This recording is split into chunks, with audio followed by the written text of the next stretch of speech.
আসসালামু আলাইকুম। Manda agro farm YouTube channel ও ফেসবুক পেজে আপনাদের সকলকে স্বাগতম। আমি আজকে আপনাদের মালচিং পদ্ধতিতে কিভাবে রসুন চাষ করবেন সেটি দেখাবো। আর এটি হচ্ছে রসুন চাষের মোটামুটি মাঝামাঝি অবস্থা। তো গাছের গ্রোথ দেখুন মাশাআল্লাহ মোটামুটি ভালোই আছে, তবে একটি সমস্যা, সেটি হচ্ছে আগামরা। অতিরিক্ত কুয়াশার কারণে এই সমস্যাটা হয়েছে, যা অনেকেরই এই ধরনের সমস্যা। আর আমি আসলে নিয়মিত ছত্রাকনাশক ব্যবহার করা হয়, তারপরেও আসলে 8-10 দিন পর ব্যবহার করা হয়, যেটি 5-6 দিনের মধ্যে ব্যবহার করতে পারলে মোটামুটি ভালো হয়। তাছাড়া এই ধরনের একটু সমস্যা হয়, তো আসলে ব্যস্ততার কারণে তেমন করা হয় না। তো আপনারা যারা রসুন চাষ করেন সেই ক্ষেত্রে 5-6 দিনের মধ্যেই ছত্রাকনাশকগুলো স্প্রে করবেন। আর ছত্রাকনাশক হিসেবে আমি সাধারণত কার্বানডাজিম গ্রুপের 9 ব্যবহার করি বা অটিস্টিন। এছাড়াও আসলে অ্যান্টাকল ব্যবহার করা হয়। আর লাস্ট পর্যায়ে এসে এই দুইটি মিক্সড করে ব্যবহার করতেছি। আর আগামরা এই অবস্থা আগে খুব বেশি ছিল না, যদি এখন একটু দেখা যাচ্ছে।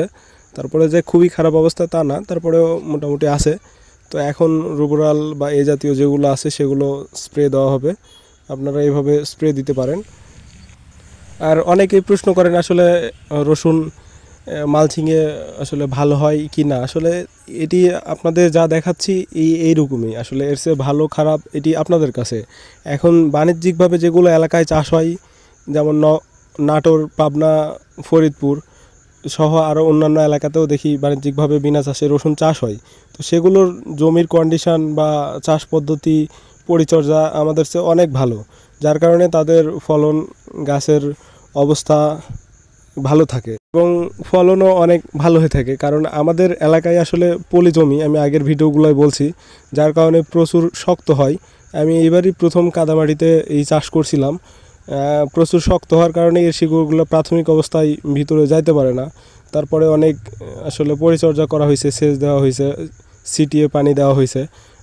আবার একদম ঢালাও সেচ দিলে দেখা যায় যে পানি শুকায় না, বের করে দিতে হয়, যেটি আসলে সমস্যা। আর মালচিংয়ে সার দেওয়া একটু ঝামেলা, এটি সহজে ভিতরে প্রবেশ করে না, যার কারণে সার ইউরিয়া বা ডিএপি দেওয়ার পরে ছিটিয়ে পানি দিলে দেখা যায় যে ভিতরে এগুলো গলে যায়। আবার ঢালাও সেচ দিলেও সার গলে যায়, সমস্যা হয় না।